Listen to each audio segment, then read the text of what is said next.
Então, vamos começar. Muito bom. Voltando aqui agora para a nossa terceira palestra dessa tarde. Dentro dessa nossa nova filosofia de abrir um pouquinho o Parque Lab para outros segmentos, para trazer experiências de fora que podem, pela sinergia existente entre os segmentos, ser motivo da gente olhar de forma renovada para o trabalho que a gente faz. Então, dentro desse objetivo, nós também estamos fazendo essas duas palestras próximas agora de negociação. A primeira, nós convidamos o Caio. O Caio, eu vou pedir para ele se apresentar com uma riqueza maior de detalhes, mas ele é responsável por uma empresa chamada RL Higiene. Certo, Caio? Isso. Sou diretor executivo aqui na unidade de Presidente Prudente. Nós temos hoje, então, estamos aqui com uma palestra intermunicipal, né?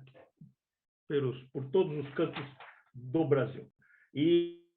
Então, nós vamos falar sobre negociação, principalmente sobre fundamentos de uma negociação de qualidade. A gente vai ver que tanto eu e o Caio vamos tocar essa palestra juntos, tá? E aí a gente vai trazer um pouco para vocês da nossa experiência, da nossa vivência com isso. Então, Caio, primeiro eu queria agradecer a tua predisposição, a tua boa vontade de estar aqui conosco, né? Seja bem-vindo. E, por favor, eu queria que você se apresentasse, então, com mais detalhes, você e a sua organização. Certo. A gente trabalha aqui com higiene profissional, né? Nós somos uma empresa de mais de 40 anos de mercado e eu estou como diretor da operação já há 6 anos aqui na unidade Presidente Prudente. Então, a gente trabalha com vendas de serviços e produtos no segmento de limpeza e de higiene. A ideia nossa, eu acho que é muito parecida com o mercado de vocês, que é também de contratos duradouros, longevos com os clientes, né? E nosso trabalho sempre foi de tentar trazer soluções diferentes do mercado, né? Tentar trabalhar com profissionalização da limpeza, com o conceito de valor da limpeza, né? E fugir de uma guerra de preços, de uma negociação focada só no preço do produto e acabou, né? Tanto que a gente praticamente não faz cotação. A gente trabalha com um projeto de solução para nossos clientes. E tenho 30 anos. A empresa era do meu pai aqui. Acho que não tem muito mais a apresentar, não. Não, então tá bom. Bom, vamos lá. Eu vou abrir aqui a nossa apresentação, Caio, que a gente construiu juntos, que assim a gente consegue já vamos falar, porque eu acho que a turma, mais do que conhecer a gente, quer saber como é que a gente pode melhorar esse componente que é o fato de você ter melhor negociação.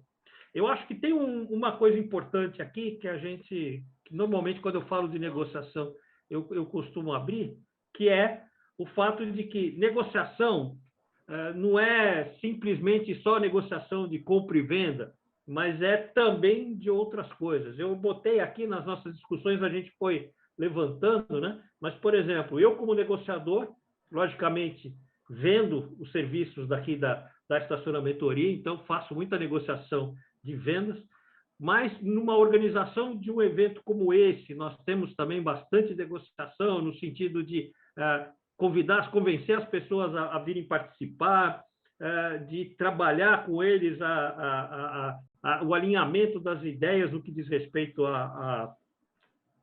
ao que vai ser apresentado. Quando eu estou produzindo o curso, então eu tenho que pensar como negociador para saber qual é a melhor forma de eu mostrar para os alunos que vão estar fazendo aquele curso, de que aquilo é interessante, que vale a pena, vai fazer diferença no dia a dia de trabalho dele.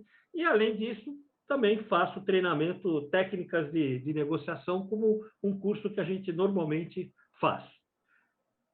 E o Caio vem mais no processo de fechamento de contratos, né, Caio? A maior parte das negociações que a gente faz aqui são ou fechamentos de contratos mesmo, ou expansão, reajuste de contratos já existentes, né?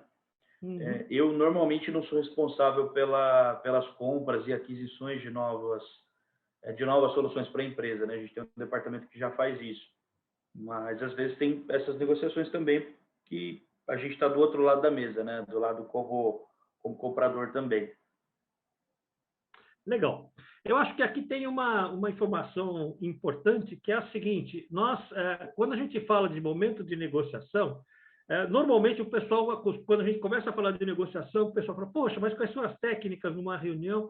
Na verdade, o que a gente sabe é que uma negociação começa muito antes desse processo, então existe um momento de pré-reunião de negociação e de pós-reunião de negociação. E, de verdade, o que eu e o Caio conversamos bastante esses últimos dias é a importância desses momentos. Então, eu gostaria de, antes da gente entrar especificamente em técnicas de negociação ou falar um pouquinho sobre isso, trazer a nossa experiência, a gente vê um pouquinho esta preocupação. Quer dizer, o que você anda como negociador fazendo antes do processo e depois do processo? Né, Caio? Eu acho que tem aí um mar de informações que a gente pode explorar bastante, né? Sim. Eu sou muito da filosofia de que quando você senta numa mesa para negociar alguma coisa com alguém, principalmente se esse cara é um cliente ou um potencial cliente, eu acho que o caminho já tem que estar muito bem pavimentado, a conversa já tem que estar ambas as partes sabendo o que vai acontecer, ambas as partes já tem que estar querendo fazer aquela coisa acontecer, porque hoje existem estudos que falam isso, né? Os clientes eles percorrem mais de 60% do caminho de compras da nossa solução, do nosso serviço, sem a gente na mesa, né? Pesquisando, conhecendo, aprendendo sobre aquilo que a gente vai oferecer. Então, nós precisamos estar constantemente criando e gerando valor para o cliente, para que na hora que a gente sentar com o cara para negociar, a gente saia com o contrato fechado, ou com o contrato renegociado, com aquilo expandido, né? E para isso a gente tem que fazer esse processo de criar valor, de gerar valor. Dificilmente hoje em dia, eu acho que nenhum mercado é mais assim, de você ter uma reunião com o cara e você sair de lá com o pedido, né? Você Verdade. chegar, falar oi e dar o tchau com o pedido assinado. Isso aí eu acho que não tem mais, né? Hoje as compras cada vez são mais complexas, os fechamentos de contratos cada vez são mais complexos, você acaba tendo que muitas vezes envolver vários influenciadores, vários decisores ali para tomar a decisão final. E como que esses caras vão ficar conosco, como que esses caras vão estar do nosso lado na hora na hora que aquela negociação acabar, né? Para isso você precisa gerar valor, construir essa cadeia de valor, né? Esse processo essa palavra, embora pareça simples, mas não é fácil. Esse é o trabalho constante de toda a nossa equipe, no sentido de ele perceber o valor daquilo que a gente faz. Porque quando você fecha um pedido muito rapidamente, Caio, eu normalmente fico preocupado, porque eu imagino que ele fechou aquilo com uma percepção que talvez não seja muito real, mas ele ficou tão entusiasmado que fechou. Então a gente vai ter que administrar fortemente essa relação para não ter perigo daquilo que ele fantasiou e usou como base para fechar o nosso valor, o nosso pedido, e depois se decepcionar lá na frente. E de verdade, quando você trabalha com preço, aí sim você tem a única variável que você vai ser possível ser negociado, que é o quanto você vai cobrar. Tá? Que não tem, de verdade, e aí você tem muita razão quando você superestima o conceito de valor, porque é ele que vai fazer a diferença. É aqui que começa a verdadeira negociação. Ter o menor preço não é necessariamente uma questão de entrar em negociação. Às vezes é uma questão só de você posicionar e entregar aquilo que você fez baratinho. Agora, quando você realmente quer que a pessoa compre pelo que você vai efetivamente entregar, aí o processo fica mais complicado. Uhum. Né?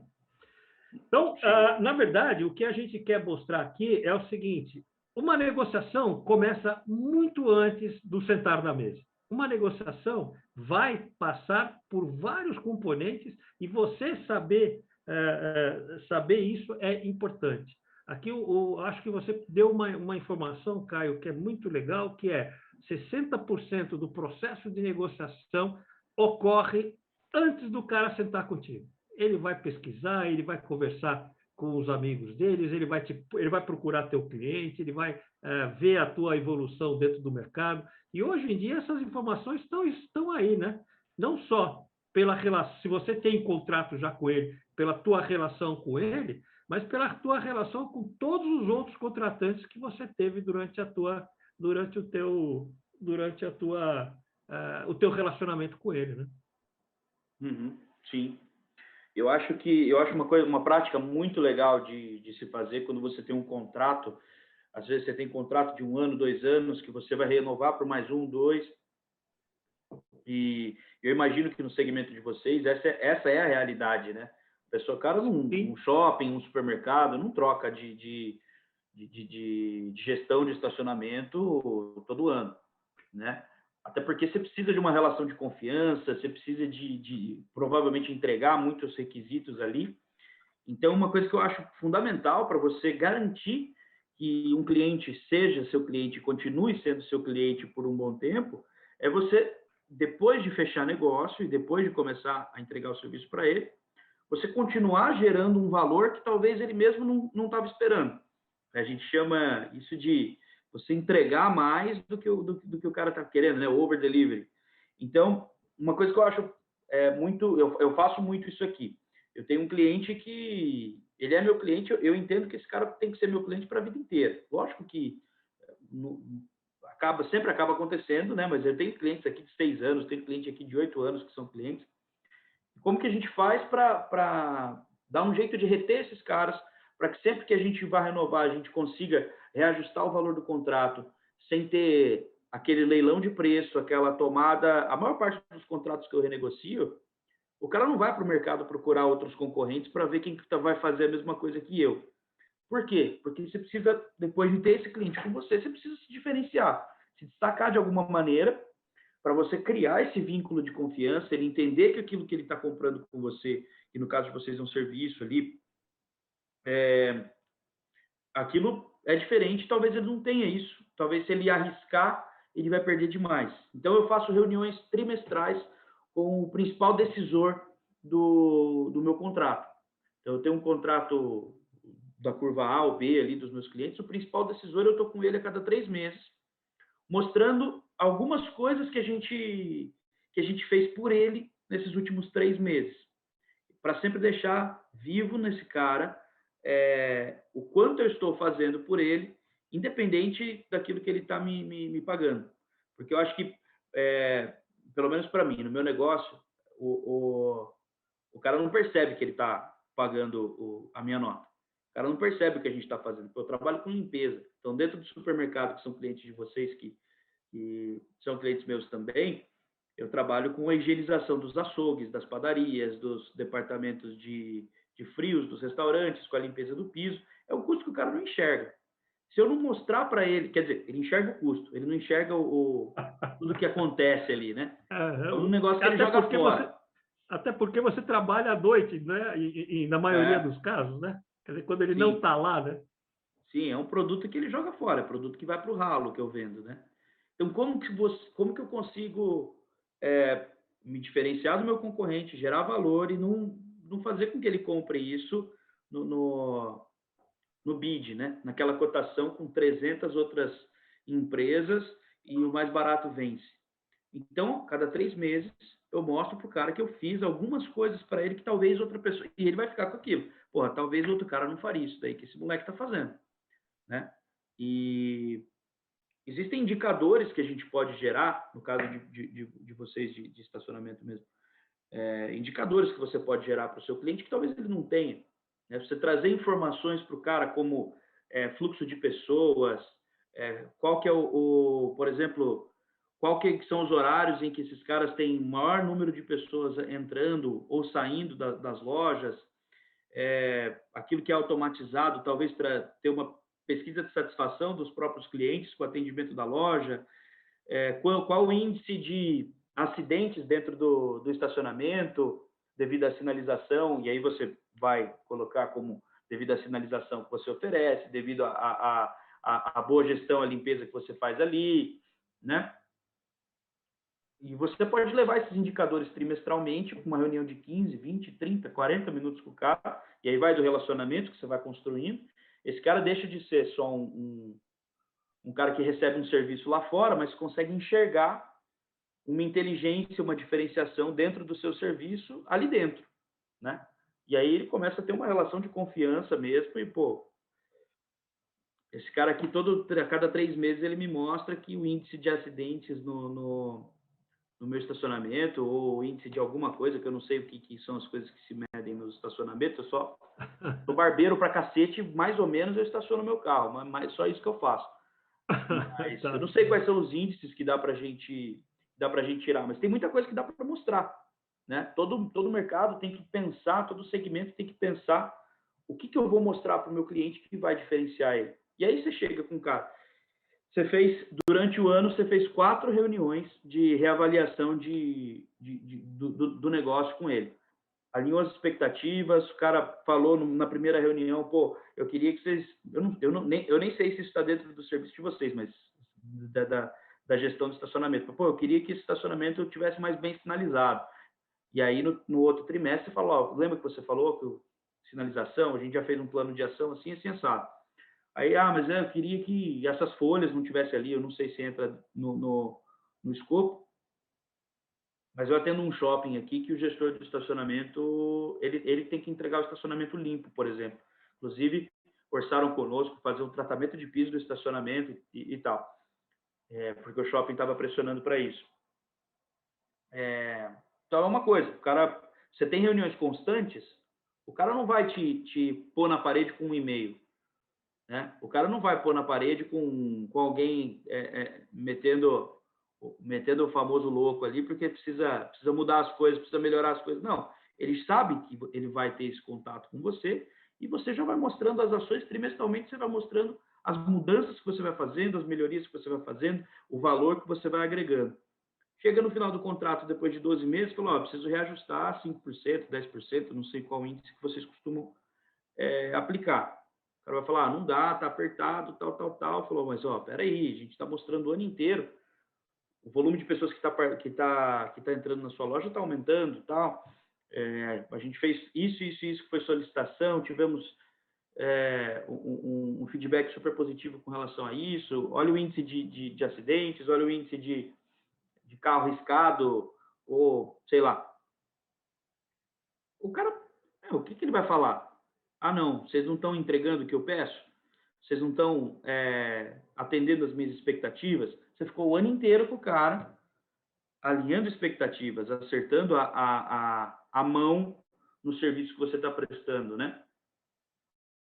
Você trava. Às vezes você vai negociar um pouquinho para baixo, mas você não precisa mais entrar naquela guerra de foice e falar, não, mas o seu concorrente está fazendo a 5, você está querendo fazer a 6. Eu falo, tudo que a gente se propôs a fazer, a gente fez. Olha o serviço que a gente entregou para você esse tempo todo, o cara tem os relatórios que você mandou para ele, o cara lembra das reuniões que ele teve, o cara fica amarrado, não tem como. Eu acho que tem um componente interessante aí, que é que quando você não faz esse tipo de reunião, as reuniões que vão acontecer são reuniões de reclamação. E aí, na cabeça dele, fica que você é o cara que traz confusão para ele, em vez de trazer solução. E na hora que você se antecipa, né? Exatamente. Se você não chamar o cara, ele vai te chamar, só que ele vai te chamar a hora que o calo estiver apertando, né? E aí fica a percepção de que, poxa, você só me traz problema, né? Quando, na verdade, você provavelmente possa até ter trazido bastante solução. Mas como você não anunciou essa solução, como você não valorizou isso, eu acho que tem um componente aí interessante. E tem um fator importante que você falou, quando você diz sobre indicadores, e você não errou muito. Basicamente, você falou aí 2 ou 3 que são aqueles os principais. Mas o indicador, inclusive, te sinaliza como é que você anda e qual é a força que você tem no processo de negociação, né? Porque se seus indicadores estão bons, você entra com handicap nessa negociação. Agora, se você naquele ano, nos últimos meses, não foi tão bem, opa, isso é preocupante, deixa eu me preparar melhor, porque essa reunião de negociação vai ser dura. Uhum. Né? Quer dizer, então tem um trabalho pré que eu acho que é bem interessante, ou seja, como é que ele está me vendo? Como um sujeito que só aparece quando tem pepino ou um sujeito que vem trazendo boas novas, vem me mantendo alimentado, vem me abastecendo de informação, vem gerando, às vezes, espontaneamente ações e depois sinalizando, porque não adianta só, né, botar o ovo, precisa realmente anunciar que aquele ovo fui eu que trouxe. Então, são fatores importantes aí. E tem que fazer parte do processo de negociação. Logicamente, quando a gente fala o pós, né, ele, na verdade, é esse mesmo trabalho, sabe, que vira pré, considerando a próxima negociação.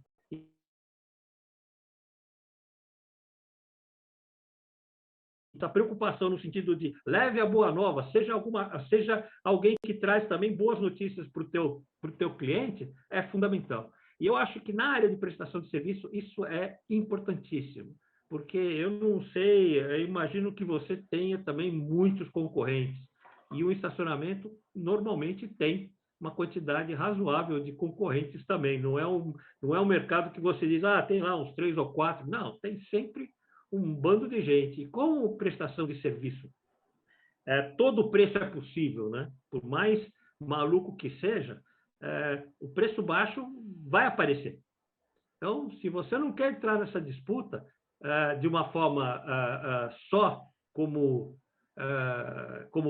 preço, você tem que trazer valor para o teu contrato. Tá? Uhum. Eu acho isso uma das coisas importantes de serem acontecidas. Né? Sim. E como que é super importante também, vamos pensar, eu falei muito de um contrato que vai ser de um cara que já é cliente, né? Mas como você faz isso também para alguém que você está querendo trazer para sua carteira, né? Está querendo trazer para ser seu parceiro. Hoje a gente trabalha muito com essa coisa de você levar um conteúdo pro cara, para ele ver essa mesma diferenciação a partir de uma ótica não de resposta à objeção, né? Porque normalmente a gente fazia muito assim. Você chega para vender uma coisa, você fala, ó, é tanto o serviço e tal. E aí o cara fala, mas isso e tal coisa. E aí você responde. Mas e tal outra coisa? E aí você responde. E hoje, justamente, às vezes o cara não consegue responder todas as coisas, perguntar todas as coisas que são importantes para o negócio dele. Trazendo para essa questão de todo o preço é possível, eu trabalho com tratamento de piso, por exemplo, que eu tenho uma equipe que presta serviço para as empresas, né, tratando piso. E, o meu serviço de 10 mil reais, eu tenho concorrente que cobra 8 e eu tenho concorrente que cobra 2,5. Sem brincadeira e sem exagero. E aí a gente precisou estudar esses concorrentes e, por que esse cara consegue trabalhar com 2,5? Eu sou uma empresa maior, ou seja, eu compro com mais escala, ou seja, o preço do meu produto é menor. Eu tenho ferramentas e máquinas mais modernas. Logo, eu consigo entregar o serviço com menos tempo e com mais qualidade. Então, o meu custo operacional devia ser menor. Por que esse cara consegue entregar um negócio que eu não conseguiria colocar nem no meu custo? E aí você vai ver que o cara, muitas vezes, o funcionário dele não tem laudos de segurança, o cara não é registrado, o cara paga por fora ali 50 conto mais a marmita, e isso vai te destacando da concorrência, certo? Mas o cliente final não quer saber se ele quer comprar o mais barato. Eu discordo disso. Você tem alguns caras que são carne de pescoço mesmo, que vão querer comprar o mais barato, não importa o que seja, Mas a grande maioria dos caras precisam entender que eles têm uma responsabilidade com a empresa que eles estão contratando. Se, no meu caso, né, o cara vai lá fazer alguma coisa, ele cai, bate a cabeça e quebra a perna, morre, vai ser hospitalizado, alguma coisa assim, se ele contrata qualquer cara não se responsabiliza. E a empresa dele vai ser responsabilizada por isso, né? Então, aonde que a gente consegue se destacar da concorrência e criar esse valor para mostrar para o cara? Lógico, isso que eu falei não tem nada a ver com o mercado de vocês, mas com certeza absoluta existem coisas que vocês fazem que o seu concorrente não faz. Estruturas que a sua empresa tem que o cara do preço muito barato não vai ter. Só que se você simplesmente pega e fala assim, mas fulano não tem isso, fulano não tem isso, você suja a mesa da conversa, né? Você fica aquela coisa assim, pô, o cara é ressentido, você não consegue bater o preço dele, você quer ficar falando que o cara não tem. Então você precisa trazer para o seu cliente antes. Bom, qual que é a segurança que os concorrentes que você está orçando te dão com relação a esse ponto, esse ponto, esse ponto, esse ponto? Você já perguntou isso para eles? Isso antes de você estar negociando o preço. Isso a hora que vocês estão negociando a proposta. Porque aí o cara vai ter que parear uma proposta X com uma outra proposta X. Não uma proposta aqui com uma outra proposta aqui embaixo, né? Então você fala, o cara vai te oferecer isso, o cara vai te oferecer isso, o cara vai te oferecer isso. Pergunta antes da gente chegar para negociar. E às vezes ele nunca tinha nem pensado nisso. Como o cara que contrata o serviço de tratamento de piso nunca pensa. Dificilmente ele pensa, a não ser que ele já tenha tido uma experiência parecida. Mas o cara não pensa que o cara que ele está contratando ali vai cair, bater a perna e abrir a cabeça no chão, né? Isso é um medo que a gente tem que gerar no cliente para ele entender o valor daquilo que a gente está oferecendo. O que ele vai comprar? Ele vai comprar o risco ou ele vai comprar uma empresa que oferece não só o serviço de qualidade, mas toda a segurança necessária para a empresa dele, se acontecer uma eventualidade, né? E aí, a gente precisa saber mostrar isso antes de sentar na mesa para discutir preço, para você não sair debatendo com um cara que vai que está orçando uma coisa que não tem nada a ver com o que você vai entregar, né? Então, dentro do escopo que vocês estão vendo, ele vai entregar, os concorrentes estão entregando isso, isso e isso, porque eu estou entregando isso, isso e isso. A partir do momento que você levanta a linha, né? A não ser que o seu cliente vai pegar e falar, não, mas isso aqui eu não quero, isso aqui eu não preciso, isso aqui eu não preciso. Aí você consegue ajustar a proposta, né?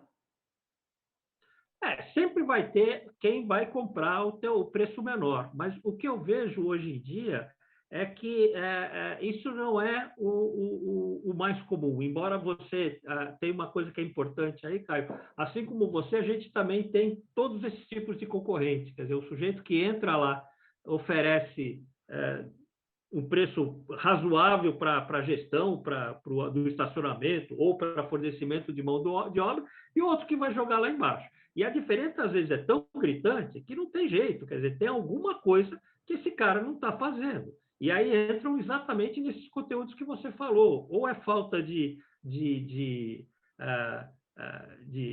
estar registrado, ou é falta de estar de você não cumprir com todas as obrigações trabalhistas, quer dizer, o cara é registrado, mas não se recolhe o INSS, quer dizer, aí tem. E a gente sabe que o efeito disso naturalmente cai sobre o teu cliente. Então, às vezes, alguns fornecedores nossos também fazem isso com muita frequência, tá? de buscar aquele que é mais barato. E é lógico, nesse mercado, você tem que ter essa característica de poder separar isso, né? Quer dizer, e é através desse trabalho de muita pergunta, até antes de construir a proposta, para você saber o que você, meu futuro cliente, realmente valoriza e espera de um fornecedor de você.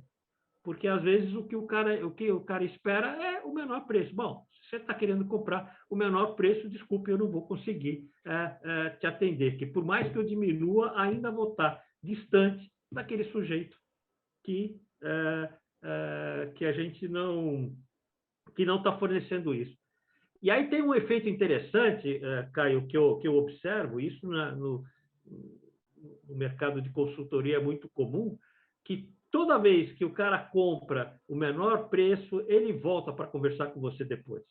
Uhum. Porque ele percebe que ele não fez um bom negócio, ele percebe que ele ficou descoberto, ele percebe que a entrega não está dentro do padrão e da qualidade que ele queria e volta. Então, às vezes, é importante você ter esta tranquilidade para você poder saber a melhor hora de entrar.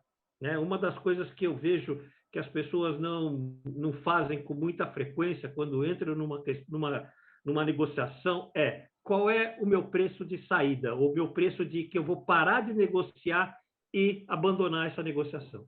Eu acho que isso é um componente importantíssimo dentro da negociação, ou seja, onde está o meu limite? E esse limite tem que ser claro, tem que ser visível, para você não entrar num aceitar do outro lado, por pura ansiedade, às vezes, logicamente, por necessidade de gerar caixa, por vontade de atender um cliente que tem um tamanho que vai ajudar você a crescer, você fazer uma negociação fraca.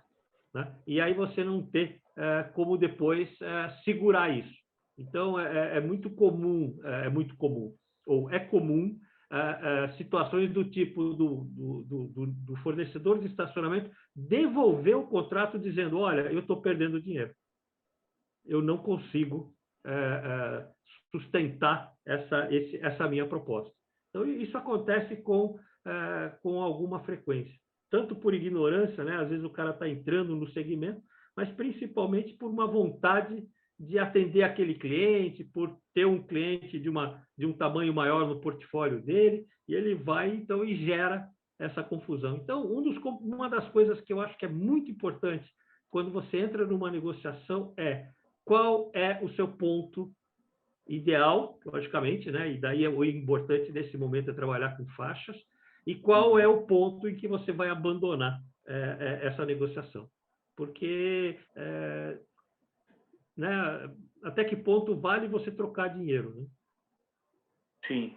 Você tem que ter os seus custos bem na mão, né?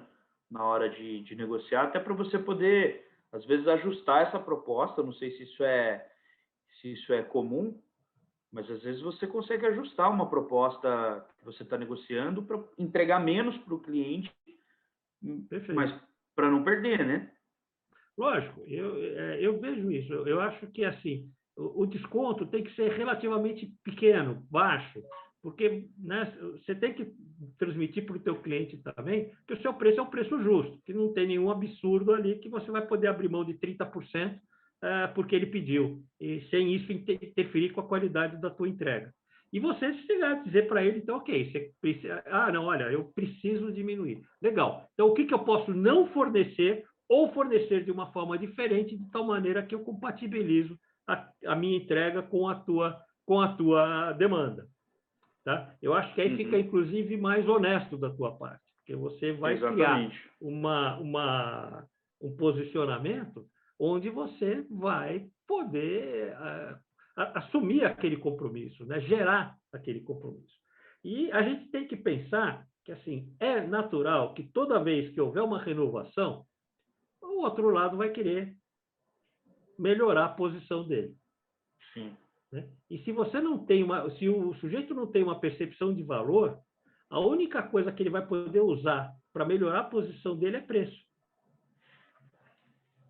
Né? Então é daí que vem esse questionamento, quer dizer, o quanto esse teu fornecedor valoriza o trabalho que você faz. Né? Sim, E se você não trabalhou direitinho, em algum momento, isso vai gerar um desconto maior. Então, às vezes, um bom contrato que você tinha perde muito da sua rentabilidade no processo de negociação à medida que ele não tem como justificar o aumento de preço que você está solicitando. Sim. Né? Nós temos isso, a gente vê claramente, fortemente, né? Principalmente agora, nesse momento de pandemia, onde você realmente teve negociações de cortar na carne. Mas até aí, eu tenho que entender e eu tenho que utilizar uma percepção de que são momentos diferentes, são momentos difíceis, e que, portanto, você tem que ter uma certa consciência de que é razoável você fazer algumas concessões que você não faria numa situação normal. Você concorda com isso, cara? Sim, com certeza. Eu acho que uma coisa que eu gosto muito de fazer é sempre ter mais de uma, talvez até duas ou três propostas dentro de um reajuste ou dentro de uma negociação de fechamento para apresentar para o cliente. Então, mesmo com um reajuste, eu sempre chego com um reajuste lá em cima e sempre chego com um reajuste tão lá embaixo que o cara não quer. Tirando alguma coisa do serviço, se o cara for um cara que vai me colocar na parede. Por quê? Principalmente esse último ano e meio aí, as negociações têm ficado realmente sangrentas, né? O O termo cara que você precisa, usou faz sentido. o cara precisa tirar de qualquer jeito, né? Mas a gente precisa conseguir gerar um valor para o cliente que ele não, que ele tenha medo de perder a gente como fornecedor, né? Essa é a grande sacada, né? E sempre que eu tento fechar alguma coisa, eu tento trazer um serviço premium, um serviço top do top, que se o cara fechar vai ser ótimo, vai ter uma puta margem, eu vou conseguir entregar, agregar pra caramba, mas é muito difícil que ele feche. Aí aquele serviço mais que é o que a gente costuma fechar mesmo, que é o serviço normal, que eu já preciso nele me diferenciar dos meus concorrentes, né? E que já vai ter a minha margem normal e um serviço tirando coisas. Falou, ó, você já entendeu a minha empresa, entendeu? Entendeu? Você viu que o negócio é diferente, Vi? Você viu, conseguiu ver tudo isso? Você está querendo cotar só preço ou você quer esse tipo de empresa te atendendo? Não, eu quero esse tipo de empresa te atendendo. Tá. Então, assim, para eu te atender nesse preço, eu tenho que tirar isso, isso e isso. Numa mesa de reajuste mesmo, eu faço a mesma coisa. Falo, não, beleza, eu preciso reajustar 10%. Ah, não, você vai ter que abaixar 10%. Falo, eu baixo 5%, mas eu vou tirar 2 caras do contrato. Você tem 10 caras aí, 10 pessoas minhas aí, eu vou deixar só 8. Ah, não, não posso ficar só com 8. Não, então é o seguinte, me chega nos 5%, eu vou nos 10, eu venho para os 5, só que eu não vou para o menos 5 que você está falando, para o menos 10 que você está falando. Aí você equaliza as forças, né? Que a partir do momento que você dá uma percepção de perda, quando o cara coloca o reajuste dele na mesa, ou uma percepção de ganho quando você coloca o seu, você equaliza as forças. A força, o poder não pode estar só com quem compra, né? Nosso serviço precisa ser importante o suficiente pro nosso cliente e a ponto de ter poder na nossa mão também, né? E, pô, o de vocês nem se fala. Com certeza o cara que negocia contratos de estacionamento mesmo, poxa, o cara não tem opção de ficar sem isso daí, né? Ele não tem estrutura para fazer sozinho, a não ser que ele esteja já pensando, fazendo toda a estratégia para montar essa estrutura sozinho, mas vai, talvez, semestres ali, ou até mais de um ano de planejamento dentro de uma grande organização, para você mudar um serviço de gestão contratado para um serviço próprio, né? Não, e aí, quando você começa a fazer essas reuniões que você tinha comentado, isso não vai ser uma surpresa lá na frente, né? Ele vai sinalizar para você. E aí você pode se posicionar de uma melhor maneira possível. Uhum. Caio, nós estamos chegando aqui no finalzinho do nosso papo. Wellington, alguma pergunta no chat? Não? Então tá bom. Bom, nós, além desse material, nós temos, eu acho que a ideia aqui era realmente trazer uma percepção da realidade vivida, tanto no nosso segmento, como no segmento do Caio, que tem muita similaridade pelas características, e como é importante esse acompanhamento, esse estar próximo do cliente. Caio, eu queria agradecer a você a possibilidade de a gente ter feito esse papo aqui. Eu acho que foi, eu gosto muito desse. Vamos lá, Fernando. Ô, Caio, muito Oi. importante essa dica de reuniões, até porque muitos dos contratos de estacionamento não têm esse acompanhamento. Mostrar o que foi feito, principalmente o que foi além do contrato. Uma curiosidade, dos não clientes, daqueles que você não fechou contrato, existe alguma pesquisa, alguma coisa para entender por que eles não fecharam o contrato? Sim, aqui a gente tem o costume, na verdade, como é um serviço, o nosso serviço é um serviço que a gente consegue se diferenciar bastante da concorrência, a gente nunca considera um cliente totalmente perdido, né? Quando a gente perde uma negociação, a gente volta para esse cliente depois de 3 meses, depois de 4, depois de 5, depois de 6. Então, a gente sempre tenta trazer esse feedback do porquê que a gente não ganhou. E dificilmente esse porquê que a gente não ganhou é por preço. Dificilmente. O cara na superficialidade ele fala, pô, seu preço estava muito mais caro. Mas você sabe, se está oferecendo uma coisa diferente, pô, não tem boca. Não tem como. Né? O cara não compra uma camisa de linho pelo mesmo preço que ele compra uma camiseta de algodão. O cara não compra um Porsche pelo mesmo preço que ele compra um Fusca. Não tem essa. Então, a gente sempre tenta aprofundar, conversar com outras pessoas, né? Não só com o comprador, que às vezes é o cara que vai falar só de preço mesmo, para tentar entender qual foi o mapa das nossas falhas ali, né? Por que a gente não entrou. Muito bom. E aí você consegue identificar os principais motivos de perda, Caio, e você trabalha em cima disso? Como é que funciona a partir daí? Olha, vou falar para você que a maior parte dos clientes que a gente não fecha, a gente não fecha porque a gente quis entrar na conversa com ele, na negociação com ele, no debate de proposta cedo demais. A gente não fez um teste, uma demonstração, a gente não mostrou cases de sucesso, a gente não levou esse cara a conhecer um cliente nosso para mostrar o nível de satisfação dos nossos clientes, a gente não colocou ele em contato com as pessoas certas, a gente falou com uma pessoa só e não falou com os outros influenciadores que eram necessários. Então, a maior parte das falhas é isso daí.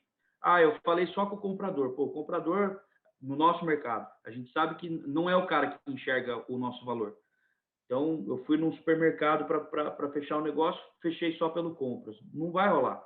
Não vai rolar. No nosso negócio, a gente tem que fechar pela nutricionista, pelo veterinário, pelo líder do açougue, pelo gerente da loja e pelo compras.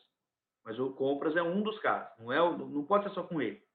Então, normalmente, a gente, né, falando do nosso negócio, a gente perde mais por avançar o sinal muito rápido do que qualquer outra coisa. Precisa se criar valor, gerar valor, mostrar o valor, mostrar o que você vai fazer em várias fases, né? No nosso caso, a gente tem a demonstração, acho que talvez vocês não tenham como ter isso, né, pelo perfil de negócio, mas tem mostrar os cases de sucesso, mostrar quais são os seus clientes, por que esses clientes estão com vocês há tanto tempo, colocar os caras para se conversar, né? Agora, se você sair para debater preço, aí você vai ter que ganhar no preço, não tem essa. Vai ter que baixar. Aurélio, Legal, Caio. Aurélio, Oi. deixa eu só colocar uma pergunta aqui que surgiu do Marcos Mello aqui, falando sobre GPM. Qual a melhor forma de negociar o aluguel dos estacionamentos, tendo visto o aumento do IGPM, que está em torno aí de 30%? Ele está pedindo aí uma dica de como negociar melhor isso. Ou seja, quando ele chega lá com um aumento de 30%, o cliente dele quase tem uma síncope, né? É nesse sentido. Na verdade, ele é o que vai pagar o 30% reajustado. Ah, tá. Tá certo. De quem ele loca o Então, estacionamento, de quem ele loca a área do estacionamento. Ele quer saber como ele negocia isso para baixo.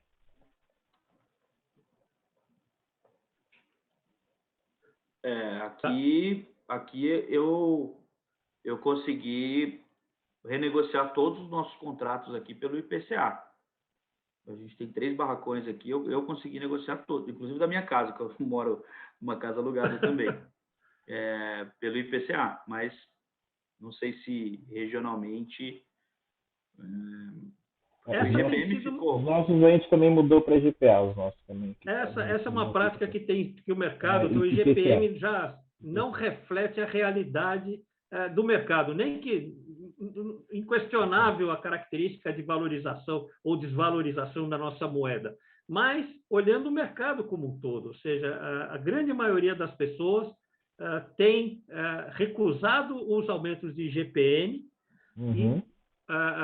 ou mantendo esse índice mais com um valor abaixo dele, ou trocando por IPCA. Né? A gente vê claramente isso. Inclusive, isso é assim, é um padrão de negociação que é relativamente fácil de ser colocado, porque as pessoas percebem que a diferença não tem sentido o IGPM, né? Quer dizer, não dá para você imaginar que você consiga botar hoje na tua planilha de custos, um aumento de 30% com um volume de negócio tão baixo como a gente está vendo e está acompanhando. Né? É uma questão de bom senso, né, Caio? Sim. Muito bom. Acho que respondemos. Caio, muito obrigado. Queria só dar um espaço aí para as suas colocações finais e, sinceramente, esperar contar contigo em nossos próximos eventos, para você poder vir conversar um pouquinho mais, não só desse tema, mas como de outros, porque, acredite, os nossos segmentos têm uma sinergia muito grande. São prestadores de serviço, trabalham com contratos normalmente continuados, com uma equipe grande de operadores e refletindo na percepção de qualidade até do cliente, do nosso contratante. Né? Uhum. Então, fique à vontade, meu amigo. Não, agradeço o convite de vocês para ter podido participar aqui. Contem comigo, sim. Espero ter podido contribuir com vocês em alguma coisa. Não, com certeza contribuiu. Foi muito legal o papo. Muito bom, pessoal. Com isso, a gente encerra essa palestra e daqui a 6 minutos para ser exato, nós vamos para a penúltima palestra do dia, que tem a ver com perfil de negociação. Vamos falar um pouquinho mais de negociação, ok? Muito obrigado. Obrigado, Caio. Obrigado a todos que nos ouviram. Valeu, gente. Um abraço. Um abraço.